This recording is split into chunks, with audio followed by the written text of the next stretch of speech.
ನಮಸ್ಕಾರ ಎಲ್ಲರಿಗೂ. ಸಂವಿಧಾನದ 109ನೇ ವಿಧಿಯ ಪ್ರಕಾರ ಹಣದ ಮಸೂದೆಯನ್ನ ಮೊದಲು ಯಾವ ಸದನದಲ್ಲಿ ಮಂಡಿಸಬೇಕು ಅಂತ. According to article 109, the money bill will be introduced in which house first. ಮೊದಲಿಗೆ ಎಲ್ಲಿ ಮಂಡಿಸಬೇಕು ಅಂತ. ಅದು ಬಿಟ್ರೆ ಎಲ್ಲಿ ಮಂಡಿಸಕ್ ಬರೋದಿಲ್ಲ ಅಂತ. ಅಂದ್ರೆ ನಾವು ಇಲ್ಲಿ ತನಕ ಏನ್ ನೋಡಿದ್ವಿ ಅಂತಂದ್ರೆ ಆರ್ಟಿಕಲ್ 107 ಏನ್ ಹೇಳ್ತಿತ್ತು ಅಂತಂದ್ರೆ ಯಾವುದೇ ಮಸೂದೆ ಅಂದ್ರೆ ಸಾಮಾನ್ಯ ಮಸೂದೆಗಳನ್ನ ಸಂಸತ್ತಿನ ಯಾವುದೇ ಸದನದಲ್ಲಿ ಮಂಡಿಸಬಹುದು ಅಂತಿತ್ತು. ಸಂಸತ್ತಿನ ಯಾವುದೇ ಸದನ ಅಂತಂದ್ರೆ ರಾಜ್ಯಸಭೆ ಅಥವಾ ಲೋಕಸಭೆ, ಎಕ್ಸೆಪ್ಟ್ ಆರ್ಟಿಕಲ್ 109 ಅಂಡ್ ಆರ್ಟಿಕಲ್ 117 ಅಂತೇಳಿ ಹೇಳ್ತಿತ್ತು. ಹೌದಾ? ಆರ್ಟಿಕಲ್ 107 ಉಪಬಂಧ 109ರಲ್ಲಿ ಹೇಳಿರ್ತಕ್ಕಂಥ ಮತ್ತು ಕಲಂ 117ರಲ್ಲಿ ಹೇಳಿರ್ತಕ್ಕಂಥ ಮಸೂದೆಗಳನ್ನ ಹೊರತುಪಡಿಸಿ ಇನ್ನುಳಿದ ಯಾವುದೇ ಮಸೂದೆಯನ್ನ ಸಂಸತ್ತಿನ ಯಾವುದೇ ಸದನದಲ್ಲಿ ಮಂಡಿಸಬಹುದು ಅಂತೇಳಿ ಹೇಳ್ತಿತ್ತು. ಹೌದಾ? ಇಲ್ಲಿ ಬರೆದ್ರು ಅದ್ರಾಗಿಂದ ಒಂದು ಕಾಲಮ್ ಅನ್ನ ತಗೊಂಡ್ವಿ. ಏನು? ಆರ್ಟಿಕಲ್ 109ನೇ ವಿಧಿಯ ಪ್ರಕಾರ ಹಣದ ಮಸೂದೆಯನ್ನು ಯಾವ ಸದನದಲ್ಲಿ ಮಂಡಿಸಬಹುದು ಅಂತ. ಹೌದಾ? ಆನ್ಸರ್ ಏನು? ರಾಜ್ಯಸಭೆಯಲ್ಲಿ ಮಂಡಿಸಬಹುದಾ, ಲೋಕಸಭೆಯಲ್ಲಿ ಮಂಡಿಸಬಹುದಾ, ಅಥವಾ ಸಂಸತ್ತಿನ ಯಾವುದೇ ಸದನದಲ್ಲಿ ಮಂಡಿಸಬಹುದಾ, ಅಥವಾ ಜಂಟಿ ಅಧಿವೇಶನದಲ್ಲಿ ಮಂಡಿಸಬಹುದಾ ಅಂತ. ಇದು ಕ್ವಶನ್.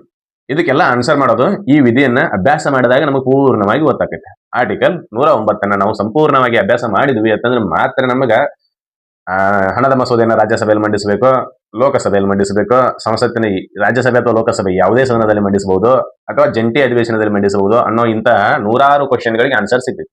ಆಮೇಲೆ ಈ ಕ್ವಶನ್ ಯಾವುದು? ಆರ್ಟಿಕಲ್ 109ಕ್ಕೆ ಸಂಬಂಧಿಸಿದಂತೆ ಕ್ವಶನ್ ಒಂದು ತಪ್ಪರೆ ಇನ್ನೊಂದು ಕಾಂಪಿಟೇಟಿವ್ ಎಕ್ಸಾಮ್ ಕಂಪಲ್ಸರಿ ಬಂದದ.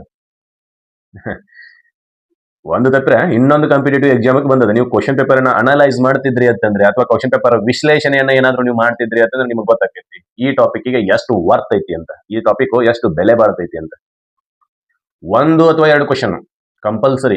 ಇದು ಆರ್ಟಿಕಲ್ 109 ಮೇಲೆ. ಹೌದಾ? ಅದನ್ನ ಸಂಪೂರ್ಣವಾಗಿ ತಿಳ್ಕೋಬೇಕು ಅಂತಂದ್ರೆ ಈ ವಿಡಿಯೋನ ಪೂರ್ತಿ ನೋಡ್ಬೇಕು, ಅಂದ್ರೆ ನಿಮಗೆ ಅರ್ಥ ಆಗ್ತೈತಿ. ಆಮೇಲೆ ಈ ಕ್ವಶನ್ಗಳಿಗೆಲ್ಲ ಆನ್ಸರ್ ಮಾಡೋಣ. ಈ ವಿಡಿಯೋನ ಪೂರ್ತಿ ನೋಡೋದ್ರಿಂದ ಈ ಆರ್ಟಿಕಲ್ 109 ಮೇಲೆ ಇದಕ್ಕಿಂತ ಜಾಸ್ತಿ ಏನು ಬೇಕಾದ ಕ್ವಶನ್ ಬಂದ್ರು ನೀವು ಆನ್ಸರ್ ಮಾಡಕ್ಕೆ ಎಬಿಲಿಟಿಯನ್ನು ಹೊಂದಿರಿ. ಹೌದಾ? ಅದಕ್ಕೆ ಈ ವಿಡಿಯೋನ ಪೂರ್ತಿ ನೋಡ್ರಿ ಅಂತ ಹೇಳೋದು. ಸರಿ, ಈಗ ನಮ್ಮ ವಿಡಿಯೋನ ಸ್ಟಾರ್ಟ್ ಮಾಡೋಣ. ಮತ್ತೆ ಇನ್ಕತನ ಏನ್ ಮಾಡಿರಿ ಅಂತ ಕೇಳ್ಬೇಡ್ರಿ, ಇನ್ಕತನ ಇಂಟ್ರೊಡಕ್ಷನ್ ಇದು. ಈಗ ಸ್ಟಾರ್ಟ್ ಮಾಡೋಣ. ಏನ್ ಹೇಳ್ತೈತಿ ಆರ್ಟಿಕಲ್ 109 ಅನ್ನೋದನ್ನ ಚರ್ಚೆ ಮಾಡೋಣ. ಆರ್ಟಿಕಲ್ 109 ಏನ್ ಹೇಳ್ತೈತಿ ಅಂದ್ರೆ special procedure in respect of the money bills ಅಂತ. ಅಂದ್ರೆ ವಿಶೇಷ ವಿಧಾನಗಳು ಯಾವುದಕ್ಕೆ ಸಂಬಂಧಿಸಿದಂತೆ? ಹಣದ ಮಸೂದೆಗೆ ಸಂಬಂಧಿಸಿದಂತೆ ವಿಶೇಷ ವಿಧಾನಗಳ ಬಗ್ಗೆ ಆರ್ಟಿಕಲ್ 109 ಹೇಳ್ತೈತಿ. ಇದ್ರೊಳಗ 4 ವಿಧಾನಗಳದಾವ. 4 ವಿಧಾನಗಳು ಏನ್ ಹೇಳ್ತಾವ ಅನ್ನೋದನ್ನ ನೋಡೋಣ. ಅದ್ರಾಗ ಈಗ ಸ್ಟಾರ್ಟ್ ಮಾಡೋದು ಆರ್ಟಿಕಲ್ 109 ಸಬ್ ಕ್ಲಾಸ್ 1. ಏನ್ ಹೇಳ್ತೈತಿ?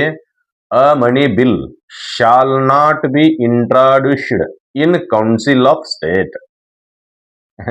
ಏನ್ ಹೇಳ್ತೈತಿ? ನೆಗೆಟಿವ್ ಫಾರ್ಮ್ನಾಗ ಹೇಳ್ತೈತಿ. ಇದು ಶಾಲ್ ನಾಟ್, ಹಿಂಗ ಮಾಡುವಂತಿಲ್ಲ ಅಂತ. ಹೆಂಗ? ಯಾವುದೇ ಹಣದ ಮಸೂದೆಯನ್ನ ರಾಜ್ಯಸಭೆಯಲ್ಲಿ ಮಂಡನೆ ಮಾಡುವಂತಿಲ್ಲ. ಮಂಡನೆ ಮಾಡುವಂತಿಲ್ಲ. ಆತಾಯ್ತ? ಏನ್ ಹೇಳ್ತದೆ? ರಾಜ್ಯಸಭೆಯಲ್ಲಿ ಮಂಡನೆ ಮಾಡ್ರಿ ಅಂತ ಹೇಳಂಗಿಲ್ಲ. ಅದು ರಾಜ್ಯಸಭೆಯಲ್ಲಿ ಮಂಡನೆ ಮಾಡುವಂತಿಲ್ಲ ಅಂತ. ರಾಜ್ಯಸಭೆಯಲ್ಲಿ ಮಂಡನೆ ಮಾಡುವುದಿಲ್ಲ ಅಂತಂದ್ರೆ ಉಳಿದದ್ದು ಯಾವ್ದು ಸಭೆ? ಕಾನ್ಸ್ಟಿಟ್ಯೂಷನ್ ನೆಗೆಟಿವ್ ಫಾರ್ಮ್ನಾಗ ಹೇಳಾಕತೈತಿ. ಈಗೇನ್ ಹೇಳಾಕತೈತಿ ಅಂತಂದ್ರೆ ಯಾರೋ ಒಬ್ಬ ಸ್ಕೂಲ್ ಹುಡುಗ ನನ್ ಜೊತೆ ಮಾತಾಡುವಂತಿಲ್ಲ ಅಂತ ಹೇಳ್ತಾರ ಅವ್ರು. ನೀ ಅವನ ಜೊತೆ ಮಾತಾಡಂಗಿಲ್ಲ ಅಂತ. ಅಂದ್ರೆ ನನ್ ಜೊತೆ ಅಷ್ಟೇ ಮಾತಾಡಂಗಿಲ್ಲ ಅಂದ್ರೆ ಉಳಿದವ್ರ ಜೊತೆ ಮಾತಾಡ್ಬಹುದು ಅಂತ. ಇದು ಇನ್ನೊಂದು ಫಾರ್ಮಲ್ಲ. ಹಾಫ್ ಸೆಂಟೆನ್ಸ್ ಹೇಳ್ತೀವಿ ಈಗ. ಏನಂತೇಳಿ? ನೀನ್ ನನ್ ಜೊತೆ ಮಾತಾಡಂಗಿಲ್ಲ ಅಂತಂದ್ರೆ ಉಳಿದವ್ರ ಜೊತೆ ಮಾತಾಡಬಾರ್ದು ಅಂತಲ್ಲ ಅದು. ಹಂಗೆ ರಾಜ್ಯಸಭೆಯಲ್ಲಿ ಮಂಡನೆ ಮಾಡಬಾರ್ದು ಅಂತಂದ್ರೆ ಲೋಕಸಭೆಯಲ್ಲೂ ಮಂಡನೆ ಮಾಡುವಂತಿಲ್ಲ ಅಂತಲ್ಲ, ಲೋಕಸಭೆಯಲ್ಲಿ ಮಂಡನೆ ಮಾಡಬಹುದು ಅಂತ. ಅಂದ್ರೆ article 109 empowers the Lok Sabha to introduce the money bill. Article 109 ಲೋಕಸಭೆಗೆ ಅಧಿಕಾರವನ್ನ ಕೊಡ್ತೈತಿ. ನಿಮ್ಮ ಸದನದಲ್ಲಿಯೇ ಮಾತ್ರ ನೀವು ಏನ್ ಮಾಡ್ರಿ ಅಂತಂದ್ರೆ ಹಣದ ಮಸೂದೆಯನ್ನ ಮಂಡನೆ ಮಾಡ್ರಿ. ಎಲ್ಲಿ? ಲೋಕಸಭೆಯಲ್ಲಿ. ಸಂವಿಧಾನ ಏನ್ ಹೇಳ್ತೈತಿ? ರಾಜ್ಯಸಭೆಯಲ್ಲಿ ಮಂಡನೆ ಮಾಡುವಂತಿಲ್ಲ.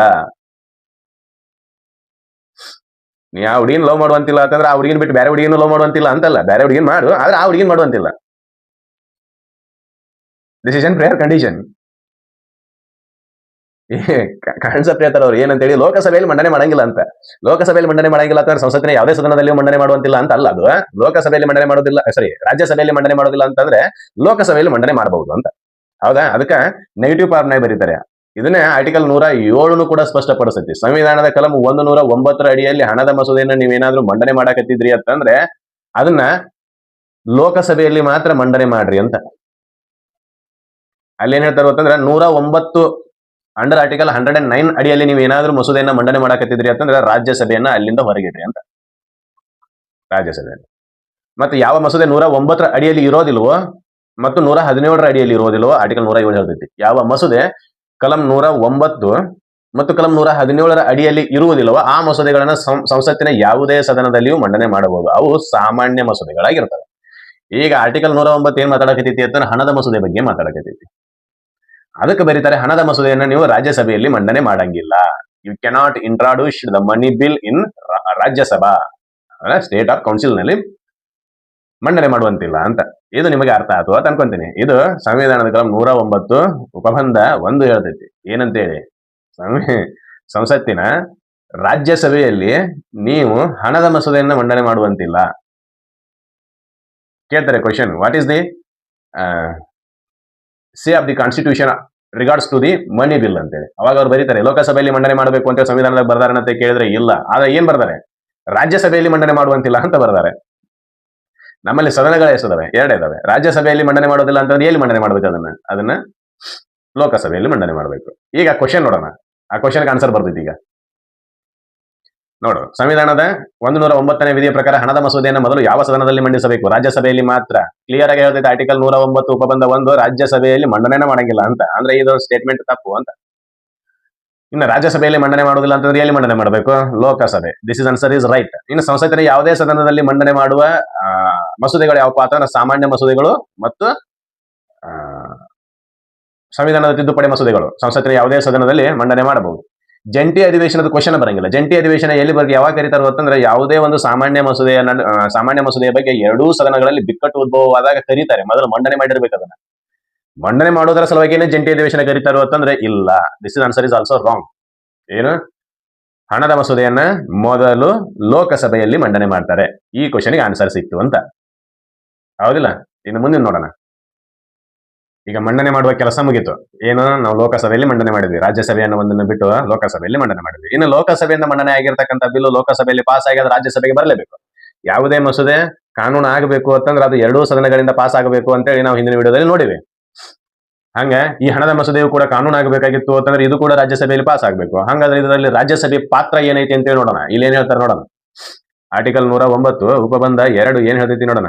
After a money bill has been passed by the house of the people it shall be transmitted to the council of state for its recommendation. ಈ ಪದ ಬಹಳ ನೆನಪಿಟ್ಕೋರೆ. For its recommendation and the council of state shall within a period of 14 days. ಇದು ನೆನಪಿಟ್ಕೋರಿ, ಬಹಳ ಸಲ ಬರ್ತೈತಿ question. 14 days from the date of receipt of the bill return the bill to the house of the people with its recommendation, and house of the people may thereupon either accept or reject all or any of the recommendation of the council of state. ಏನ್ ಹೇಳಕೈತಿ ಅಂತಂದ್ರೆ, ಲೋಕಸಭೆ pass ಮಾಡಿರ್ತಕ್ಕಂಥ ಹಣದ ಮಸೂದೆಯನ್ನ ರಾಜ್ಯಸಭೆಗೆ ಕಳಿಸಿಕೊಡ್ಬೇಕು. ಯಾವುದರ ಸಲುವಾಗಿ? Recommendation ಮಾಡುವ ಸಲುವಾಗಿ, ವಿಚಾರಣೆ ಮಾಡುವ ಸಲುವಾಗಿ ಅಲ್ಲ. ಸಾಮಾನ್ಯ ಮಸೂದೆಗಳಿಗೆ ಸಂಬಂಧಿಸಿದಂತೆ ಲೋಕಸಭೆಯಲ್ಲಿ ಪಾಸ್ ಮಾಡಿರ್ತಕ್ಕಂಥ ಸಾಮಾನ್ಯ ಮಸೂದೆಯ ಬಗ್ಗೆ ಚರ್ಚೆ ನಡೀತೈತಿ. ಎಲ್ಲಿ? ರಾಜ್ಯಸಭೆಯಲ್ಲಿ. ಆದ್ರೆ ಹಣದ ಮಸೂದೆಗೆ ಸಂಬಂಧಿಸಿದಂತೆ ರಾಜ್ಯಸಭೆ ಏನ್ ಮಾಡಬಹುದು? ಕೇವಲ ರೆಕಮೆಂಡೇಶನ್, ಸಲಹೆಗಳನ್ನ ಸೂಚಿಸಬಹುದು. ನಂತರ recommendation and the council of state shall within a period of the 14 days. ಇಲ್ಲಿವರೆಗೂ ಸಾಮಾನ್ಯ ಮಸೂದೆಗಳಿಗೆ ಸಂಬಂಧಿಸಿದಂತೆ ರಾಜ್ಯಸಭೆಗೆ ಏನು ಅಧಿಕಾರ ಇತ್ತು ಅಂತಂದ್ರೆ 6 ತಿಂಗಳುಗಳ ಕಾಲ ಅದರ ಮೇಲೆ ಯಾವುದೇ ಕ್ರಮವನ್ನ ಕೈಗೊಳ್ಳದೆ ಸುಮ್ಮನೆ ಇರಬಹುದಾಗಿರ್ತಕ್ಕಂಥ ಒಂದು ಅಧಿಕಾರ ಇತ್ತು ರಾಜ್ಯಸಭೆಗೆ. ಹಣದ ಮಸೂದೆಗೆ ಸಂಬಂಧಿಸಿದಂತೆ 1ನೇ ಅಧಿಕಾರವನ್ನ ಕಸಗೊಂಡ್ರು ಕೇವಲ ಲೋಕಸಭೆಯಲ್ಲಿ ಮಂಡನೆ ಮಾಡಬೇಕು ಅಂತ ಹೇಳಿ. ಇನ್ನು 2ನೇ ಪವರನ್ನ ಕಿತ್ಕೊಂಡ್ರು. 6 ತಿಂಗಳ ಅವಧಿ ಒಂದಿತ್ತಲ್ಲ, ಅದನ್ನ ಕಿತ್ಕೊಂಡು ಎಟ್ಟಕ್ಕೆ ತಂದು ಬಂದ್ರು ಅಂದ್ರೆ ಕೇವಲ 14 ದಿನ. ಅಷ್ಟ್ರ ಒಳಗಾಗಿನ ನೀವು ಏನ್ ಮಾಡ್ಬೇಕು? ಸಲಹೆಗಳನ್ನ ಹೇಳಬೇಕು. ನೋಡ್ರಿ, ಇಂತಿಂತ ಕಲಂಗಳನ್ನ ಈ ಹಣದ ಮಸೂದೆ ಒಳಗೆ ಸೇರಿಸಿದ್ರೆ ಇನ್ನೂ ಅನುಕೂಲ ಆಕೈತಿ ಅಂತೇಳಿ ಕೇವಲ ಸಜೆಷನ್ ಮಾಡಬೇಕು. There is no word about amendments. ತಿದ್ದುಪಡಿಗಳನ್ನ ಸೂಚಿಸುವಂತಿಲ್ಲ. ಇದು 3ನೇ ಅಧಿಕಾರವನ್ನ ರಾಜ್ಯಸಭೆಯಿಂದ ಕಿತ್ಕೊಂಡ್ರು. ಹಣದ ಮಸೂದೆಗೆ ಸಂಬಂಧಿಸಿದಂತೆ Rajya Sabha can not make amendments or suggest amendments. ತಿದ್ದುಪಡಿಗಾಗಿ ಸೂಚನೆಗಳನ್ನ ಹೇಳುವಂತಿಲ್ಲ, ಕೇವಲ ಸಲಹೆಗಳನ್ನ ಕೇಳಿಸಿಕೊಡಬೇಕು. ಯಾವುದಕ್ಕೆ? ಹಣದ ಮಸೂದೆಗೆ ಸಂಬಂಧಿಸಿದಂತೆ. ಎಷ್ಟು ಭಾರಿ ಅದ ನೋಡಿದ. ಒಟ್ಟ ಹಲ್ಲು ಕಿತ್ತ ಹಾವು ಮಾಡಿರ್ತಾಗ ರಾಜ್ಯಸಭೆನ ಏನಂತ ಹೇಳಿ, ಹಣದ ಮಸೂದೆಯನ್ನ ಮೊದಲು ಅವ್ರ ಮನೆ ಒಳಗೆ ಮಂಡನೆನ ಮಾಡಂಗಿಲ್ಲ, ರಾಜ್ಯಸಭೆ ಒಳಗೆ ಮಂಡನೆನ ಮಾಡಂಗಿಲ್ಲ. ಎರಡನೇದು 14 ದಿನ ಅಷ್ಟೇ, 6 ತಿಂಗಳ ಒತ್ತಕೊಂಡು ಹೋಗಂಗಿಲ್ಲ. ಆಮೇಲೆ ಏನ್ ಮಾಡ್ರ, ತಿದ್ದುಪಡಿ ಸೂಚನೆ ಮಾಡಂಗಿಲ್ಲ. ನಿಮ್ದು ಏನಾರ ಇತ್ತು ಅಂತಂದ್ರೆ ಸಲಹೆಗಳನ್ನ ಹೇಳ್ರಿ. ಅಣ್ಣಾರ ಹಿಂಗೊಂದಿಷ್ಟು ಕರೆಕ್ಟ್ ಮಾಡಿದ್ರಿ ಅಂತ, ಇದೊಂದು ಕಲಂ ಯಾಡ್ ಮಾಡಿದ್ರಿ ಅಂದ್ರೆ ಚಲೋ ಆಕಿತ್ತಲ್ಲ, ಇಷ್ಟ ಹೇಳ್ಬೇಕು ನೀವು. ಈ ಕಲಮನ್ನ ಯಾಡ್ ಮಾಡ್ರಿ ಅಂದ್ರೆ ನಾ ಪಾಸ್ ಮಾಡ್ತೀನಿ, ಇರ್ಲಿಲ್ಲ ಅಂದ್ರೆ ಪಾಸ್ ಮಾಡಂಗಿಲ್ಲ. ಆ ಅಧಿಕಾರ ನಿಮಗಿಲ್ಲ. ಯಾವುದಕ್ಕೆ ಸಂಬಂಧಿಸಿದಂತೆ? ಹಣದ ಮಸೂದೆಗೆ ಸಂಬಂಧಿಸಿದಂತೆ. ನೋಡೋಣ.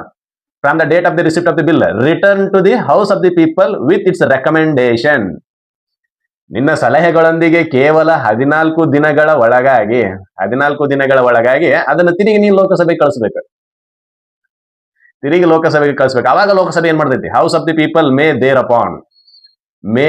ಅಲ್ಲಿಂದ ಏನ್ ಮಾಡ್ಬೇಕು ಅಂತಂದ್ರೆ ಐದರ್ ಅಕ್ಸೆಪ್ಟ್, ಇಲ್ಲಪ್ಪ ನೀವು ಹೇಳ್ತಕ್ಕಂಥ ಸಲಹೆಗಳು ಭಾರಿ ಭಾರಿ ಒಳ್ಳೆಯದವು, ನಾವು ಪಡ್ಕೊಂತೀವಿ, ಅದನ್ನ ಹಣದ ಮಸೂದೆಯಲ್ಲಿ ಸೇರಿಸ್ತೀವಿ ಅಂತ ಹೇಳಿ ಸೇರಿಸಬಹುದು. ಐದರ್ ಅಕ್ಸೆಪ್ಟ್, ಒಪ್ಕೋಬಹುದು. ಐದರ್ ರಿಜೆಕ್ಟ್ ಆಲ್. ನನಗೆ ನೀನು ಸಲಹೆಗಳನ್ನ ಹಿಂಗ್ ಕೊಡ್ತಿ, ಇಂಥವ್ ಸೇರ್ಸತ್ತೇವೆ ಆಗುದಿಲ್ಲ ನೋಡ್ರಿ, ನೀವು ಏನ್ ಬೇಕಂತ ಮಾಡ್ಕೋರಿ, ನಾ ಅಂತೂ ಇದ್ರಾಗ ಸೇರ್ಸಂಗಿಲ್ಲ. ಹಣದ ಮಸೂದೆ ಒಳಗೆ ನೀವು ಹೇಳಿರ್ತಕ್ಕಂಥ ಬಿಲ್ಗಳನ್ನ ನಾನು ಸೇರಿಸೋದಿಲ್ಲ ಅಂತ ಹೇಳಿ ಎಲ್ಲಾನು ರಿಜೆಕ್ಟ್ ಮಾಡಬಹುದು. ಆಮೇಲೆ any of the recommendation of the council of the state, ಯಾವುದಾದ್ರೂ ಈಗ 10 ಸಲಹೆಗಳನ್ನ ಸೇರಿಸಿ 10 ಸಲಹೆಗಳನ್ನೇ ಕೊಟ್ಟಾಗ ಅದ್ರಾಗ 1 ಅಥವಾ 2 ಅವರು ಸೇರಿಸ್ಕೊಳ್ಳಬಹುದು. ಇಷ್ಟೇ ಸರ. ಮತ್ತೆ ನೀವು ಸಾಮಾನ್ಯ ಮಸೂದೆಯ ಬಗ್ಗೆ ಹೇಳಿದಾಗ ತಿದ್ದುಪಡಿಗಳನ್ನು ಒಪ್ಕೊಂಡ್ರು ಚಲೋ, ಒಪ್ಕೊಳ್ಳಿಲ್ಲ ಅಂತಂದ್ರೆ ಜಂಟಿ ಅಧಿವೇಶನ ಬರ್ತೈತಿ ಅಂತ ಹೇಳಿದ್ರಿ. ಮತ್ತೆ ಇದಕ್ಕೇನಾದ್ರು ಜಂಟಿ ಅಧಿವೇಶನ ಬರ್ತೈತಿ ಅಂತ ಕೇಳಿದ್ರೆ no, there is no provision for joint session regards with article 109. ಇದನ್ನ ನಾವು 108ನೇ ವಿಧಿಯಲ್ಲಿ ಕಲ್ತ ಬಿಟ್ಟಿವಿ. ಏನಂತ ಹೇಳಿ, ಸಂವಿಧಾನದಲ್ಲಿ ಅಂತಹ ಯಾವುದೇ ಪ್ರಾವಿಧಾನಗಳು ಜಂಟಿ ಅಧಿವೇಶನದ ಬಗ್ಗೆ ಹೇಳುವುದಿಲ್ಲ, ಹಣದ ಮಸೂದೆಗೆ ಸಂಬಂಧಿಸಿದಂತೆ ಅಂತ ಹೇಳಿ ಬರೆದಾರೆ. ಅಂದ್ರ ಹಣದ ಮಸೂದೆಗೆ ಸಂಬಂಧಿಸಿದಂತೆ ಯಾವುದೇ ರೀತಿಯಾಗಿರ್ತಕ್ಕಂಥ ಜಂಟಿ ಅಧಿವೇಶನಗಳಿಲ್ಲ. ಯಾಕಿಲ್ಲ ಅಂತಂದ್ರ ಅಲ್ಲಿ ತಿದ್ದುಪಡಿಗಳನ್ನ ಸೂಚಿಸುವ ವಿಧಾನವೇ ಇಲ್ಲ. ಹಣದ ಮಸೂದೆಯಲ್ಲಿ ಯಾರು ತಿದ್ದುಪಡಿಯನ್ನ ಸೂಚನೆ ಮಾಡುವಂತನೇ ಇಲ್ಲ. ರಾಜ್ಯಸಭೆ ತಿದ್ದುಪಡಿ ಸೂಚನೆ ಮಾಡಂತ ಇಲ್ಲ. ಲೋಕಸಭೆ ಏನು ಕಳಿಸಿರ್ತೈತಿಲ್ಲ ಅದಕ್ಕ 14 ದಿನಗಳ ಒಳಗಾಗಿ ಸಲಹೆಗಳನ್ನ ಕಳಿಸಿಕೊಡಬೇಕು. ಸರ, ಮತ್ತೆ ಸಲಹೆಗಳನ್ನು ಒಪ್ಕೊಳ್ಳಿಲ್ಲ ಅಂದ್ರೆ ಏನಾಕೈತ್ರಿ? ಒಪ್ಕೊಂಡ್ರೆ ಏನಾಕೈತ್ರಿ? ಅದಕ್ಕೂ ಆನ್ಸರ್ ಅದಾವೆ. ಆರ್ಟಿಕಲ್ 109 ಉಪಬಂಧ 3 ಮತ್ತು 4 ಅದಾವ. ಅವ್ ಏನ್ ಹೇಳ್ತಾವ ಅನ್ನೋದನ್ನ ನೋಡೋಣ. ಈಗ ನೋಡ್ರಿ, ಆರ್ಟಿಕಲ್ 109 ಉಪಬಂಧ 3 ಏನ್ ಹೇಳ್ತೈತಿ ಅಂತ ಹೇಳಿ, if the house of the people accept any of the recommendation of the council of state, the money bill shall be deemed to have been passed by the both the houses with the amendments recommended by the council of state and accepted by the house of the people. ಒಂದು ವೇಳೆ ನಾವೇನ್ ಹೇಳಿದ್ವಿ, ರಾಜ್ಯಸಭೆ ಏನ್ ಮಾಡಿತು, ತನ್ನ ಸಲಹೆಗಳೊಂದಿಗೆ ಲೋಕಸಭೆಗೆ ಅದನ್ನ ವಾಪಸ್ ಕಳಿಸ್ತು. ಆವಾಗ ಲೋಕಸಭೆ ಆ ಸಲಹೆಗಳನ್ನೆಲ್ಲವನ್ನು ಒಪ್ಪಿಕೊಂಡರೆ ಮಸೂದೆ ತಿದ್ದುಪಡಿಗೊಂಡು ಪಾಸ್ ಆಗೈತಿ ಅಂತ ತಿಳ್ಕೋಬೇಕು. ಅಂತೇಳಿ ಆರ್ಟಿಕಲ್ 109 ಉಪಬಂಧ 3 ಹೇಳ್ತೈತಿ. ಎಷ್ಟು ಚಂದ ಹೇಳ್ತೈತಿ ನೋಡು. ಏನಂತೇಳಿ, if the house of the people accepts the any recommendation, ಯಾವುದೇ ಸಲಹೆಗಳನ್ನ ಲೋಕಸಭೆ ಒಪ್ಪಿಕೊಂಡರೆ, ಯಾರು ಕೊಟ್ಟಿರ್ತಕ್ಕಂಥ ಸಲಹೆಗಳು? ರಾಜ್ಯಸಭೆ ಕೊಟ್ಟಿರ್ತಕ್ಕಂಥ ಸಲಹೆಗಳು. ರಾಜ್ಯಸಭೆ ಕೊಟ್ಟಿರ್ತಕ್ಕಂಥ ಸಲಹೆಗಳನ್ನ ಲೋಕಸಭೆ ಏನಾದ್ರೂ ಒಪ್ಕೊಂಡಿತ್ತು ಅಂತಂದ್ರೆ ಅದು ತಿದ್ದುಪಡಿ ರೂಪದಲ್ಲಿ ಮಸೂದೆ ಪಾಸ್ ಆಗೈತಿ ಅಂತ ತಿಳ್ಕೋಬೇಕು. ನೀವೇನು ವಾಪಸ್ ಏನ್ ಮಾಡುವಂಗಿಲ್ಲ. ಇಲ್ಲ, ನಾವು ನಿಮ್ ತಿದ್ದುಪಡಿಗಳನ್ನು ಒಪ್ಕೊಂಡಿವಿ, ನೀವು ಒಂದ್ಸಲ ಚೆಕ್ ಮಾಡ್ರಿ ಅಂತ ತಿರುಗಿ ರಾಜ್ಯಸಭೆ ಕಳಿಸುವಂತಿಲ್ಲ. There is no need of the transmit of the bill again to the Rajya Sabha. ಏನು, ನಾವು ಕಳಿಸಿದ್ವಿ, ನೀವು ಸಲಹೆಗಳನ್ನ ಕೊಟ್ರಿ, ಆ ಸಲಹೆಗಳನ್ನ ನಾವು ಒಪ್ಕೊಂಡಿವಿ, ಹಿಂಗಾಗಿ ನಾವು ಬಿಲ್ ಪಾಸ್ ಆಗೈತಿ. That's all.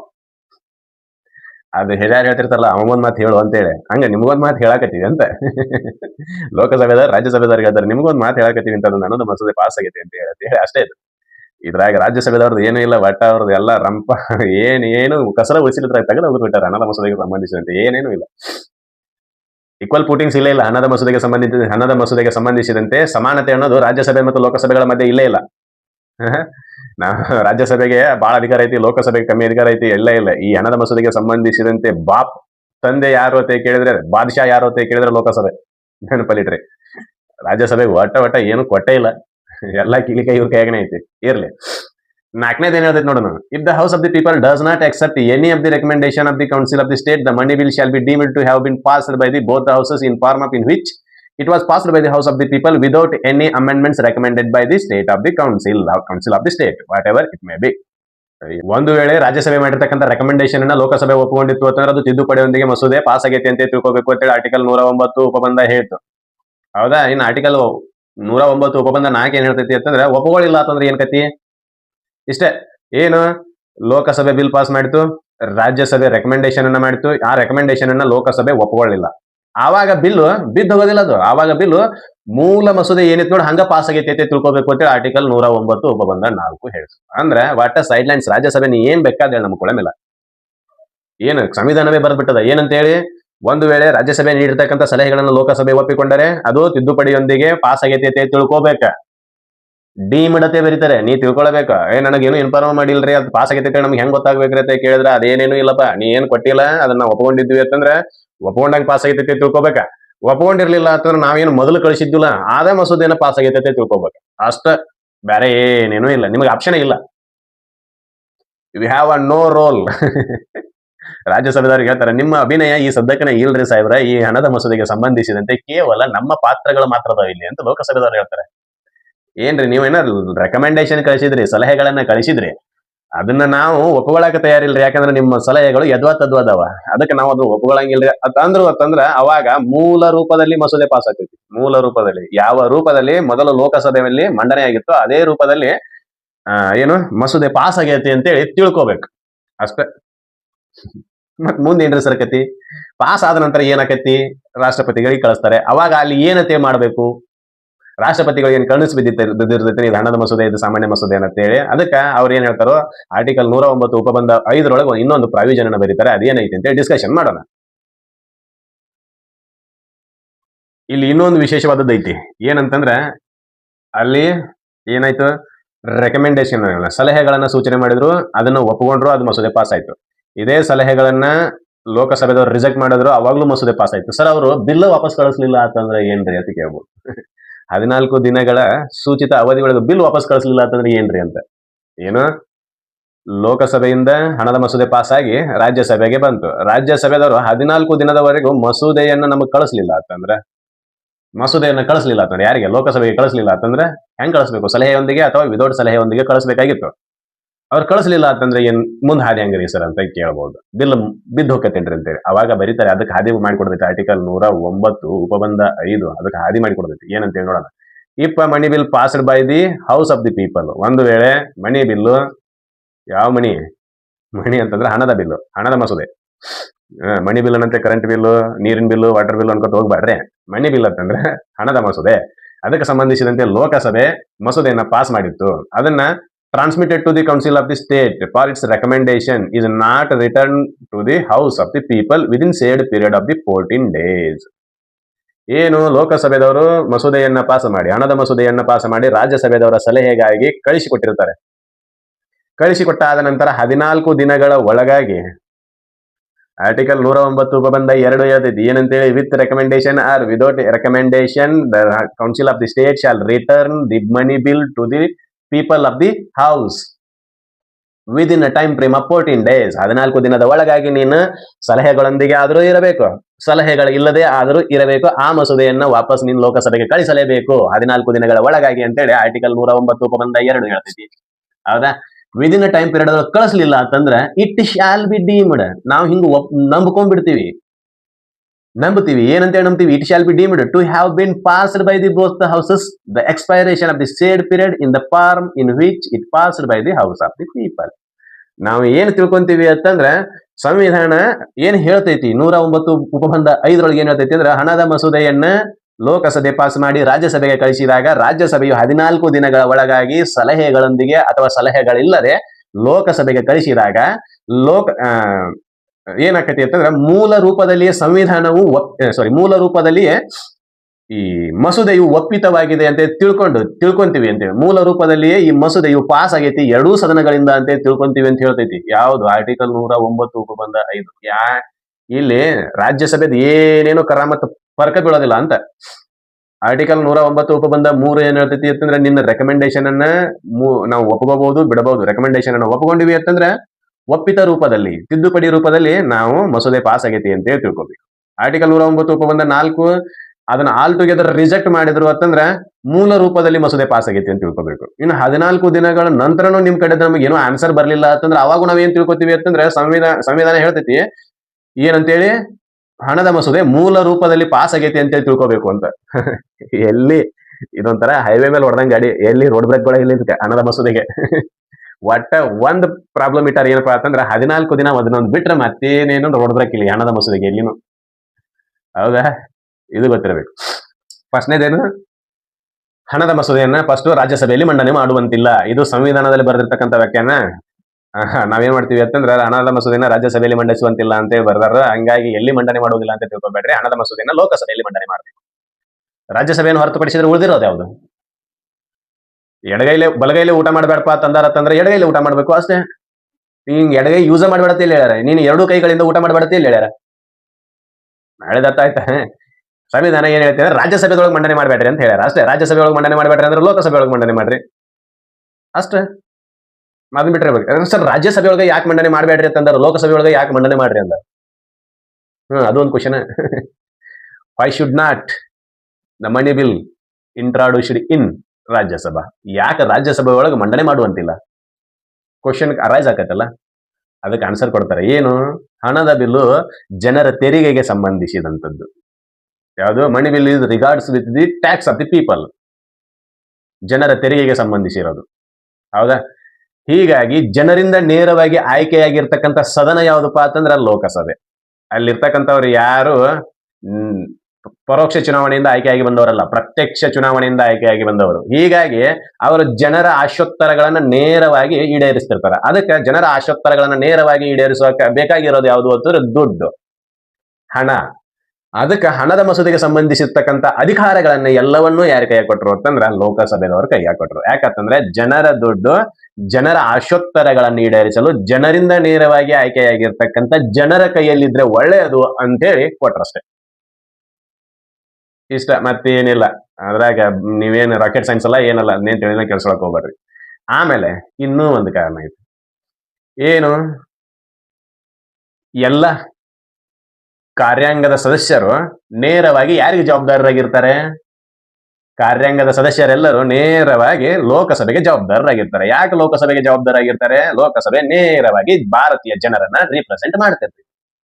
ಹಿಂಗಾಗಿ ಸರ್ಕಾರ ತಗೊಂಡ್ಬಂದಿರ್ತಕ್ಕಂಥ ಈ ಹಣದ ಮಸೂದೆ, ಇದು ಅಂತ ತಿಳ್ಕೊರಿ, ಹಣದ ಮಸೂದೆಯನ್ನ ಪ್ರೈವೇಟ್ ಪರ್ಸನ್ ಮಂಡನೆ ಮಾಡಕ್ ಬರೋದಿಲ್ಲ. The individual person cannot be introduced the money bill in Lok Sabha. ಯಾರು ಮಂಡನೆ ಮಾಡಬೇಕು? ಇದನ್ನ ಸರ್ಕಾರ ಮಂಡನೆ ಮಾಡ್ತೈತಿ. ಹಣದ ಮಸೂದೆಯನ್ನ ಸರ್ಕಾರ ಮಂಡನೆ ಮಾಡ್ತೈತಿ. ಅದ ನೆನಪಿಟ್ಕೋಬೇಕ. ಸರ್ಕಾರ ಯಾವುದಕ್ಕೆ ಜವಾಬ್ದಾರರಾಗಿರ್ತೈತಿ? ಲೋಕಸಭೆಗೆ ಜವಾಬ್ದಾರರಾಗಿರ್ತೈತಿ. ಲೋಕಸಭೆಯಲ್ಲಿ ಸರ್ಕಾರದ ವಿರುದ್ಧ ಅವಿಶ್ವಾಸ ಮತ ಗೊತ್ತುವಳಿ ಪಾಸ್ ಮಾಡಿದ್ರು ಅಂತಂದ್ರೆ ಸರ್ಕಾರ ಬಿದ್ದು ಹೋಗಿರ್ತೈತಿ. ಹೌದಾ? ಹಂಗ ಸರ್ಕಾರವೇ ಲೋಕಸಭೆಗೆ ಜವಾಬ್ದಾರನಾಗಿದ್ದಾಗ ಈ ಹಣವನ್ನ ನಾವು ಹೆಂಗ್ ಯೂಸ್ ಮಾಡಿವಿ, ಹೆಂಗ್ ಯೂಸ್ ಮಾಡ್ಬೇಕು ಅನ್ಕೊಂಡಿವಿ ಅನ್ನೋದು ಲೋಕಸಭೆ ಡಿಸೈಡ್ ಮಾಡಿದ್ರೆ ಒಳ್ಳೆಯದು ಅಂತ ಹೇಳಿ ಲೋಕಸಭೆಗೆ ಅಧಿಕಾರ ಕೊಟ್ರು. ಇದು ಗೊತ್ತಿರಬೇಕು. ಇದಿಷ್ಟು ಬಿಟ್ರೆ ಬೇರೆ ಏನೂ ಇಲ್ಲ ಇದ್ರಾಗ. ಹೌದಾ? ಸರಿ, ಈಗ ಒಂದಿಷ್ಟು ಕ್ವಶನ್ಗಳನ್ನ ನೋಡೋಣ. ಇಷ್ಟೆಲ್ಲ ಪಾಠ ಮಾಡೋದು, ಒಂದಿಷ್ಟು ಕ್ವಶನ್ಗಳನ್ನ ಡಿಸ್ಕಷನ್ ಮಾಡೋದ್ವಿ ಅಂತಂದ್ರೆ ಮುಗಿದು ಹೋಗ್ಬಿಡ್ತೈತಿ. ಏನಂತೇಳಿ ನೋಡೋಣ. ಏನ್ ಬರೆದ್ರು? ಭಾರತೀಯ ಸಂವಿಧಾನದ ಯಾವ ವಿಧಿಯು ಹಣದ ಮಸೂದೆಗಳಿಗೆ ಸಂಬಂಧಿಸಿದ ವಿಶೇಷ ಕಾರ್ಯವಿಧಾನವನ್ನ ಒಳಗೊಂಡಿದೆ? ಯಾವ ಮಸೂದೆ? ಈಗ ಡಿಸ್ಕಷನ್ ಮಾಡಿದ್ವಿ. ಯಾವುದು? ಯಾವ ಕಲಮು? 109ನೇ ವಿಧಿ. 107 ಸಾಮಾನ್ಯ ಮಸೂದೆಯ ಬಗ್ಗೆ ಹೇಳ್ತೈತಿ. ಸಾಮಾನ್ಯ ಮಸೂದೆ. 108 ಜಂಟಿ ಅಧಿವೇಶನದ ಬಗ್ಗೆ ಹೇಳ್ತೈತಿ. ಜಂಟಿ ಅಧಿವೇಶನ. 109 ಹಣದ ಮಸೂದೆ ಬಗ್ಗೆ ಹೇಳ್ತೈತಿ. 110 what is the meaning of the money bill? ಇನ್ಕತ್ರ ನಾವು ಏನಂದಿವಿ ಅಂತಂದ್ರೆ ಹಣದ ಮಸೂದೆ ಅಂತೇಳಿ ಅಂದಿವಿ. ಯಾವ ಯಾವ ವಿಷಯಗಳು ಆ ಮಸೂದೆಯಲ್ಲಿದ್ದರೆ ಅದು ಹಣದ ಮಸೂದೆ ಎನಿಸಿಕೊಳ್ಳುತ್ತದೆ? ಯಾವಾಗ ಒಂದು ಮಸೂದೆ ಹಣದ ಮಸೂದೆ ಅನಿಸ್ಕೊಳ್ತೈತಿ ಅಂತೇಳಿ ಆರ್ಟಿಕಲ್ 110 ಹೇಳ್ತೈತಿ. ಯಾವ ಯಾವ ಕಲಂಗಳ ಅದ್ರೊಳಗೆ ಇದ್ರೆ ಅದು ಹಣದ ಮಸೂದೆ ಅನಿಸ್ಕೊತೈತಿ ಅಂತೇಳಿ. ಅಂದ್ರೆ definition of the money bill will be given by the article 110 of the Indian constitution. ಅದನ್ನ ನಾಳೆ ವಿಡಿಯೋದೊಳಗೆ ಡಿಸ್ಕಷನ್ ಮಾಡೋಣ. ಈಗ ಏನ್ ಮಾಡ್ಬೇಕು ಅಂತಂದ್ರೆ ನೋಡ್ರಿ ಇಷ್ಟೇ. ಭಾರತೀಯ ಸಂವಿಧಾನದ ಯಾವ ವಿಧಿಯು ಹಣದ ಮಸೂದೆಗಳಿಗೆ ಸಂಬಂಧಿಸಿದ ವಿಶೇಷ ಕಾರ್ಯವಿಧಾನವನ್ನು ಒಳಗೊಂಡಿದೆ ಅಂತ ಕೇಳಿದ್ರೆ ಆರ್ಟಿಕಲ್ 109 ಹಣದ ಮಸೂದೆಗೆ ಸಂಬಂಧಿಸಿದಂತೆ ವಿಶೇಷ ಕಾರ್ಯವಿಧಾನಗಳನ್ನ, ಅಂದ್ರೆ ಯಾವ ರೀತಿ ಹಣದ ಮಸೂದೆಯನ್ನ ಪಾಸ್ ಮಾಡಬೇಕು, ಎಲ್ಲ ಮಂಡನೆ ಮಾಡಬೇಕು, ಸಜೆಷನ್ ಗಳನ್ನ ಹೆಂಗ್ ತಗೋಬೇಕು, ಸಜೆಷನ್ ಗಳನ್ನ ಹೆಂಗ್ ರಿಜೆಕ್ಟ್ ಮಾಡಬೇಕು, ರಿಜೆಕ್ಟ್ ಮಾಡಿದ್ರೆ ಏನು, ರಿಜೆಕ್ಟ್ ಮಾಡದೇ ಇದ್ರೆ ಏನು, ಎಲ್ಲದರ ಬಗ್ಗೆ ಆರ್ಟಿಕಲ್ 109 ಉಪಬಂಧ 1 ರಿಂದ 5 ಈಗಾಗಲೇ ಡಿಸ್ಕಷನ್ ಮಾಡಬೇಕು. ಹೌದಾ? ಅದನ್ನ ಕಾರ್ಯ ವಿಧಾನ, ಕೆಲಸದ ವಿಧಾನಗಳ ಬಗ್ಗೆ ಹೇಳ್ತೈತಿ. ಯಾವ್ದು? ಆರ್ಟಿಕಲ್ 109. ಹಣದ ಮಸೂದೆಯನ್ನ ಎಲ್ಲಿ ಮಂಡನೆ ಮಾಡಬೇಕು, ಅದು ಒಂದು ವಿಧಾನ. ಹಣದ ಮಸೂದೆಯನ್ನ ಪಾಸ್ ಹೆಂಗ್ ಮಾಡಬೇಕು, ಅದು ಒಂದು ವಿಧಾನ. ಹೌದಾ? ರಾಜ್ಯಸಭೆ ಕೊಟ್ಟಿರ್ತಕ್ಕಂಥ ಸಲಹೆಗಳನ್ನ ಸ್ವೀಕರಿಸುವುದು ಹೇಗೆ, ಅದು ಒಂದು ವಿಧಾನ. ರಿಜೆಕ್ಟ್ ಮಾಡೋದು ಹೇಗೆ, ಅದು ಒಂದು ವಿಧಾನ. 14 ದಿನಗಳ ಒಳಗಾಗಿ ರಿಟರ್ನ್ ಮಾಡದಿದ್ರೆ ಹೇಗೆ, ಅದು ಒಂದು ವಿಧಾನ. ಈ ಎಲ್ಲ ವಿಧಾನಗಳ ಬಗ್ಗೆ ಆರ್ಟಿಕಲ್ 109 ಉಪಬಂಧ 1 ರಿಂದ 5 ಡಿಸ್ಕಷನ್ ಮಾಡಿವಿ. ಹೌದಾ? ಈ ಕ್ವಶನ್ಗೆ ಆನ್ಸರ್ ಸಿಕ್ತು. ಇನ್ನ ನೋಡೋಣ, ಇನ್ನೂ ಒಂದೆರಡು ಕ್ವಶನ್ ನೋಡೋಣ. ನೋಡ್ರಿ, ಈ ಕ್ವಶನ್ ಎಷ್ಟು ಭಾರಿ ಅದ. 109ನೇ ವಿಧಿಯ ಪ್ರಕಾರ ಲೋಕಸಭೆಯಲ್ಲಿ ಅಂಗೀಕರಿಸಲ್ಪಟ್ಟ ಹಣದ ಮಸೂದೆಯ ಮೇಲೆ ರಾಜ್ಯಸಭೆಯು ತನ್ನ ಶಿಫಾರಸುಗಳನ್ನು ನೀಡಲು ದಿನಗಳ ಕಾಲಾವಕಾಶವನ್ನು ಹೊಂದಿರುತ್ತದೆ. ಎಷ್ಟು ದಿನಗಳ ಕಾಲಾವಕಾಶ? 60 ದಿನದ ಕಾಲಾವಕಾಶ. That is an different thing. 60 ದಿನದ ಕಾಲಾವಕಾಶ ಸಂವಿಧಾನದಲ್ಲಿ ಯಾವುದೇ ವಿಧಿಗೆ ಸಂಬಂಧಿಸಿದಂತೆ ಇಲ್ಲ. 60 ದಿನ ಇಲ್ಲ, 6 ತಿಂಗಳೈತಿ. ಯಾವುದು? ಸಾಮಾನ್ಯ ಮಸೂದೆಗೆ ಸಂಬಂಧಿಸಿದಂತೆ. ಹೌದಾ? 30 ದಿನ ಇದು ಇಲ್ಲ, 7 ದಿನ ಇದು ಇಲ್ಲ, 60 ದಿನ ಇದು ಇಲ್ಲ. ಯಾವ್ದೈತಿ? 14 ದಿನ. There is an time period for the Rajya Sabha to transmit their bill to the Lok Sabha within the framework of the 14 days. 14 ದಿನಗಳ ಸಮಯಾವಕಾಶದಲ್ಲಿ ಮಾತ್ರ ಏನ್ ಮಾಡಬೇಕು? ಹಣದ ಮಸೂದೆಯನ್ನ ತಿರುಗಿ ಲೋಕಸಭೆ ಕಳಿಸಬೇಕು. ಇರ್ಲಿಲ್ಲ ಅಂತಂದ್ರೆ ಅದು ಪಾಸ್ ಆಗೈತೆ ಅಂತಾನೆ ತಿಳ್ಕೊತೀವಿ ಅಂತ ಹೇಳ್ಬಿಟ್ಟಾರ ಅವರು. ನೀ ಕಳಿಸ್ಲಿಲ್ಲ ಅಂತಂದ್ರೆ ಅಷ್ಟು ಅದು ಇಟ್ಕೊಂಡು ನನಗೇನಾಗಬೇಕಾಗೈತಿ, ನಾ ಏನಂತ ಹೇಳಿ ತಿಳ್ಕೊಂತೀವಿ, ಸಂವಿಧಾನ ನನಗೆ ಏನ್ ಅಧಿಕಾರ ಕೊಟ್ಟೈತೆ ಅಂದ್ರೆ ನಾವು ಕಳಿಸಿರೋದ ಏನ ಬಿಟ್ಟರೆ ಏನ, 14 ದಿನ ತನಕ ವೇಟ್ ಮಾಡ್ರಿ, ಮುಂದೆ ನೀವು ಬುದ್ಧಿ ಮಾಡ್ರಿ. ಹಿಂಗೆ ಹೇಳಿದ್ ನನಗೆ ಸಂವಿಧಾನ ಅಂತೆ, ಲೋಕಸಭೆದವ್ರಂತಾರಂಗ. ಅದು ನಿಜಾನೂ ಕೂಡ ಹೌದು. ಏನು ಆರ್ಟಿಕಲ್ 109 ಉಪಬಂಧ 5 ಏನ್ ಹೇಳ್ತೈತಿ ಅಂದ್ರೆ 14 ದಿನ ವೇಟ್ ಮಾಡ್ರಿ. ಕೊಟ್ರ ರೆಕಮೆಂಡೇಶನ್ ಹೇಳಿ ಮಾಡಿ ಕೊಟ್ರು ಅಂತಂದ್ರ, ಮರ್ಯಾದೆಯಿಂದ ಕೊಟ್ರು ಅಂದ್ರೆ ಚಲೋ. ಮರ್ಯಾದೆಯಿಂದ ಕೊಡ್ಲಿಲ್ಲ ಅಂತಂದ್ರೆ ನಿಮ್ದು ಪಾಸ್ ಆಗೈತೆ ತಿಳ್ಕೊಂಡು ನಿಮ್ ಕೆಲಸ ನೀವು ಮಾಡ್ರಿ. ಅದಂಗೆ. ಹೌದಾ? ನೆನಪಲ್ಲಿರ್ಲಿ. ಇನ್ನೊಂದು ಕ್ವಶನ್ ನೋಡೋಣ ಏನೈತೆ ಅಂತ ಹೇಳಿ. ಇಲ್ಲಿ ನೋಡ್ರಿ, ಲೋಕಸಭೆಯು ಅಂಗೀಕರಿಸಿದ ಹಣದ ಮಸೂದೆಯನ್ನ ರಾಜ್ಯಸಭೆಯು ಶಿಫಾರಸುಗಳಿಗೆ ಅಂಗೀಕರಿಸಿದಾಗ ರಾಜ್ಯಸಭೆಯ ಶಿಫಾರಸುಗಳನ್ನು ಒಪ್ಪಿಕೊಳ್ಳುವುದು ಅಥವಾ ತಿರಸ್ಕರಿಸುವುದು ಯಾರ ಅಂತಿಮ ನಿರ್ಧಾರ? ಈಗ ಹಣದ ಮಸೂದೆಯನ್ನ ಲೋಕಸಭೆಯಿಂದ ರಾಜ್ಯಸಭೆಗೆ ಕಳಿಸಿದ್ವಿ. ರಾಜ್ಯಸಭೆ ಶಿಫಾರಸುಗಳನ್ನು ಮಾಡಿತ್ತು. ಶಿಫಾರಸುಗಳಂದ್ರೆ ನಾವು ಇಂಕತನ ಸಲಹೆಗಳು ಅಂತ ಹೇಳಿದ್ವಲ್ಲ, ಅದೇ. ಅದನ್ನ ಕಳಿಸಿದಾಗ ಅದನ್ನ ಒಪ್ಕೊಳ್ಳೋದು ಬಿಟ್ಕೊಳ್ಳೋದು ಯಾರ ಕಡೆ ಐತಿ? ರಾಷ್ಟ್ರಪತಿಗಳ ಕಡೆ ಐತಿ? ಇಲ್ಲ. There is no role of the Rashtrapati with regards to the bill in house. ಮಸೂದೆ ಸದನದಲ್ಲಿದ್ದಾಗ ರಾಷ್ಟ್ರಪತಿಗಳದ್ದು ಯಾವುದೇ ಕಾರ್ಯಭಾರ ಅದ್ರ ಮೇಲೆ ಇರಂಗೇ ಇಲ್ಲ. ಯಾವಾಗ ಮಸೂದೆ ರಾಷ್ಟ್ರಪತಿಗಳ ಅಂಕಿತಕ್ಕೆ ಹೋಗುತ್ತದೆಯೋ, ಸಹಿಗಾಗಿ ಹೋಗುತ್ತದೆಯೋ, ಆವಾಗ ರಾಷ್ಟ್ರಪತಿಗಿರುವ ಅಧಿಕಾರಗಳ ಬಗ್ಗೆ ಚರ್ಚೆ ಮಾಡ್ಬೇಕಾಗೈತೆ. ಹೌದಾ? ಈಗ ಅದನ್ನ ಬಿಡ್ರಿ, ರಾಷ್ಟ್ರಪತಿಯವರೇನಾದ್ರೂ ನಿರ್ಧಾರವನ್ನು ತೆಗೆದುಕೊಳ್ತಾರಂತ ಕೇಳಿದ್ರೆ ಇಲ್ಲ. ಯಾಕಂತಂದ್ರೆ ಎಲ್ಲಿಯವರೆಗೂ ಮಸೂದೆಗಳು ಎರಡೂ ಸದನಗಳಿಂದ ಪಾಸ್ ಆಗೋದಿಲ್ಲವೋ ಅಲ್ಲಿಯವರೆಗೂ ಆ ಮಸೂದೆಗಳ ಮೇಲೆ ರಾಷ್ಟ್ರಪತಿಗಳದ್ದು ಯಾವುದೇ ರೀತಿಯಾಗಿರ್ತಕ್ಕಂಥ ಕಾರ್ಯಭಾರ ಇರುವುದಿಲ್ಲ. There is no role of the Rashtrapati in where the bill is in house. ಎಲ್ಲಿಯವರೆಗೂ ಚರ್ಚೆಗಳಿಗಾಗಿ ಮಸೂದೆಗಳು ಸದನಗಳಲ್ಲಿಯೇ ಇರುತ್ತವೆಯೋ ಅಲ್ಲಿಯವರೆಗೂ ರಾಷ್ಟ್ರಪತಿ ಯಾವುದೇ ರೀತಿಯಾಗಿರ್ತಕ್ಕಂಥ ಆಟ ಇಲ್ಲ. ಹೋಗ್ಲಿ. ಹಂಗಾದ್ರೆ ಇನ್ ಯಾರು ಅದನ್ನ ಅಂಗೀಕಾರ ಮಾಡ್ತಾರ್ರಿ, ಒಪ್ಕೊಂತಾರೆ, ನಿರ್ಧಾರ ಮಾಡ್ತಾರ ಅಂತ ಹೇಳಿ ಕೇಳಿದ್ರೆ ರಾಜ್ಯಸಭೆ ಅಧ್ಯಕ್ಷರು ಏನಾದ್ರು ಮಾಡ್ತಾರಂತ ಕೇಳಿದ್ರೆ ಇಲ್ಲ. ರಾಜ್ಯಸಭೆ ಅಧ್ಯಕ್ಷರು ಅಂದ್ರೆ ಉಪರಾಷ್ಟ್ರಪತಿಗಳ ಬಗ್ಗೆ ಹೇಳಕತ್ತಾರ ಇವರು. ಅವ್ರು ಮಾಡ್ತಾರಂತ ಕೇಳಿದ್ರೆ ಇಲ್ಲ. ಪ್ರಧಾನಮಂತ್ರಿಗಳು ಏನಾದ್ರು ಅದ್ರ ಬಗ್ಗೆ ನಿರ್ಧಾರ ತಗೋತಾರಂತ ಕೇಳಿದ್ರೆ ಇಲ್ಲ, ರಾಜ್ಯಸಭೆದವ್ರು ಕಳಿಸಿ ಕೊಟ್ಟಿರ್ತಕ್ಕಂಥ ತೀರ್ಮಾನಗಳನ್ನ ನಾ ಡಿಸೈಡ್ ಮಾಡ್ತೀನಿ ಅಂತ ಹೇಳಿ ಪ್ರಧಾನಮಂತ್ರಿ ಏನಾದ್ರು ಅನ್ನಕ್ ಬರ್ತೈತಿ ಅಂತ ಕೇಳಿದ್ರೆ ಇಲ್ಲ, ಅಣ್ಣಾರ ನೀವು ಮನೆಗೆ ಹೋಗ್ರಿ, ನಾವು ನೋಡ್ಕೋತೀವಿ ಅಂತ ಹೇಳೋರು ಯಾರು? ಲೋಕಸಭೆದವರು. ಅಂದ್ರ ಲೋಕಸಭೆ ಅಂಗೀಕರಿಸಿದ ಮಸೂದೆ, ಹಣದ ಮಸೂದೆ ರಾಜ್ಯಸಭೆಯ ಶಿಫಾರಸುಗಳಿಗಾಗಿ ಕಳಿಸಿದಾಗ ರಾಜ್ಯಸಭೆಯ ಶಿಫಾರಸುಗಳನ್ನು ಒಪ್ಪಿಕೊಳ್ಳುವುದು, ತಿರಸ್ಕರಿಸುವುದು ಆರ್ಟಿಕಲ್ 109 ಉಪಬಂಧ 3 ಮತ್ತು 4, 5 ಅದನ್ನ ಹೇಳ್ತಾರೆ. ಅದ್ರ ಅಧಿಕಾರ ಯಾರ ಕಡೆ ಐತಿ ಅಂತಂದ್ರೆ ಲೋಕಸಭೆ ಐತಿ. There is no other person has a role to decide